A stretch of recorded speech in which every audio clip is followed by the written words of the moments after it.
दोस्तों, नमो बुद्धाय, क्रांतिकारी जय भीम। जैसे कि हम सभी को मालूम है कि आज मुंबई में बौद्ध मुक्ति आंदोलन के लिए एक शांति मार्च का आयोजन किया गया था, जो बाद में एक अलग मोड़ लेते हुए हमें नजर आया।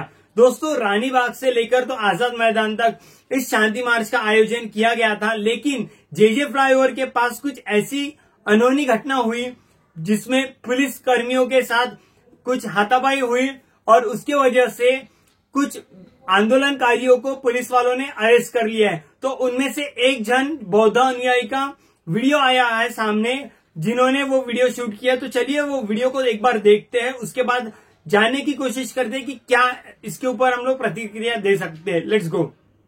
सप्रेम जय भीम बंधूंनो, आज रिपब्लिकन सेना बौद्ध जन पंचायत समिती आणि भारतीय बौद्ध महासभेच्या वतीनं यासोबत वंचित बहुजन आघाडीच्या सर्व अंकित संघटनांच्या वतीनं महाबोधी महाविहाराच्या मुक्ती आंदोलनासाठी आपल्या मुंबईच्या राणीबागपासून ते आझाद मैदान मुंबई इथं आपण एक भव्य मोर्चाचं आयोजन केलं होतं।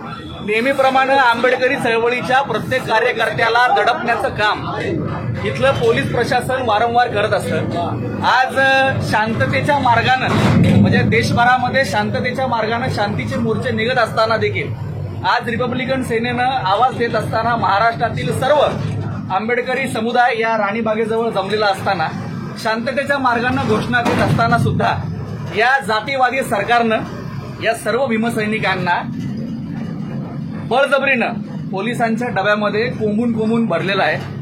महिलांना पाहिलं नाही, तरुणांना पाहिलं नाही आणि अशाच पद्धतीनं आंबेडकरी चळवळीचा प्रत्येक आवाज हे जातीयवादी सरकार दाबत आहे। आज माझ्यासोबत रिपब्लिकन युवा आघाडीचे महाराष्ट्राचे प्रदेशाध्यक्ष युवा नेते आयुष्यमान किरण भाऊ घोगडे आहेत। आपण त्यांच्याशी संवाद साधूया की नेमका हा प्रकार कसा घडला, कारण आम्ही सगळेजण आज सुट्ट्या टाकून नोकरीवरती असताना देखील सुट्ट्या टाकून आम्ही या मोर्चासाठी म्हणून आमच्या अस्मितेसाठी म्हणून आज इथे हजारोंच्या संख्येनं राणीबागच्या या ठिकाणी आम्ही जमलो होतो। पण सालाबादप्रमाणे नेहमीच्या घाणेरड्या सवयीप्रमाणे पोलिसांनी आमच्यावरती दाबदपटशाही करून आमच्या सर्व भीमसैनिकांना पोलिसांच्या या डब्यामध्ये घेऊन आता आझाद मैदानच्या ठिकाणी आम्ही घेऊन चाललोय। आपल्यासोबत किरण भाऊ घोंगडे आहेत, आपण त्यांच्याशी संवाद साधूया। सर्वांना क्रांतिकारी जय भीम, नमो बुद्धाय। आपल्याला सर्वांना माहिती आहे की आज मुंबईमध्ये ऐतिहासिक मोर्चा सरसेना आणि आनंदराज आंबेडकर यांच्या नेतृत्वामध्ये भाईखेडा राणीबाग पासून ते आझाद मैदानापर्यंत निघणार होता आणि त्या पद्धतीनं मोठ्या प्रमाणात लाखो भीमसैनिक बौद्ध अनुयायी या ठिकाणी जमा झाले होते।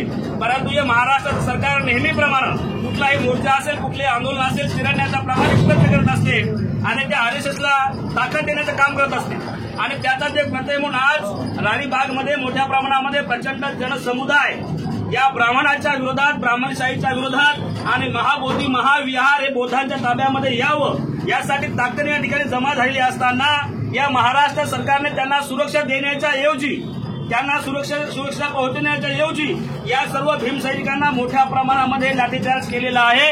अक्षरशः आमच्या माता भगिनीला देखील मारहाण केलेली आहे।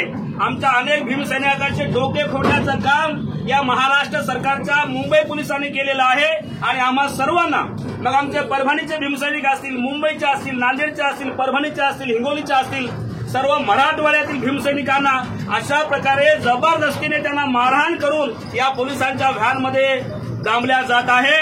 ते आम्हाला कुठं घेऊन जात आहेत याची आम्हाला कल्पना दिलेली नाही। आम्हाला डिटेन करत असताना पोलिसांचं कर्तव्य होते की आम्हाला कुठे घेऊन चाललेत, ते कारागृहात घेऊन चाललेत, मंत्रालयाकडे घेऊन चाललेत, पुण्या ठाण्यात घेऊन चाललेत का आम्हाला अरबी समुद्रामध्ये फेकून द्यायला चाललेत याचा आम्हाला कुठलाही कल्पना नाही। आमच्या जीवाचं बरं वाईट झाल्यास, बौद्धांचा एकाच जीवाचं बरं वाईट झाल्यास, आंदोलनकर्त्यांचं बरं वाईट झाल्यास याला प्रामुख्यानं महाराष्ट्राचं सरकार, देवेंद्र फडणवीस, एकनाथजी शिंदे, अजित पवार यांचं सरकार जबाबदार असणार आहे आणि ह्या सरकारच्या इशाऱ्यावरती नाचणारं मुंबईचं पोलीस याला जबाबदार असणार आहे। आमच्या कोणाच्याही जीवास धोका निर्माण झाला तर सर्वस्वी लोक जबाबदार राहतील याची सरकारने या नोंद घ्यावी एवढंच या ठिकाणी सांगतो आहे। बंधूंनो, आपण आता पाहिलं की कशा पद्धतीनं दाबदपटशाही करून आमच्या सर्व भीमसैनिकांना आझाद मैदानच्या पोलीस स्टेशनमध्ये आता आणलं गेलंय। आता यानंतर बघणं फार महत्वाचं ठरणार आहे की आमच्यावरती फक्त घोषणा दिल्यात, फक्त बाबासाहेबांचा जिंदाबाद आंबेडकर चळवळीचा जिंदाबाद म्हणताना आमच्यावर घोषणा दिल्यात आणि म्हणून आमच्यावरती अशा पद्धतीच्या जर कारवाई होत असतील तर खरंच हे सर्वसामान्यांचं सरकार आहे का हे बघणं फार महत्वाचं आहे. धन्यवाद. जय भीम. दोस्तों, ये सरकार सचमुच आम जनता का है क्या? ये सवाल सच में हम सभी को आता है और इसीलिए सभी बौद्ध अनुयायी लोग सिर्फ एक ही नारा देते हैं कि सरकार हमसे डरती है, पुलिस को आगे करती है. आपका क्या राय है इसके ऊपर कमेंट सेक्शन में जरूर बताएं और ऐसे ही वीडियोस देखने के लिए हमारे चैनल को फॉलो सब्सक्राइब जरूर करिए, क्योंकि दोस्तों टीवी चैनल्स ये न्यूज नहीं दिखाता है. ये न्यूज सिर्फ और सिर्फ सोशल मीडिया के माध्यम से ही लोगों तक पहुंच रही है. तो जितना हो सके उतना ज्यादा इस वीडियो को शेयर करिए. मिलते हैं किसी नए वीडियो में, तब तक के लिए आप सभी को नमो बुद्धाय, क्रांतिकारी जय भीम.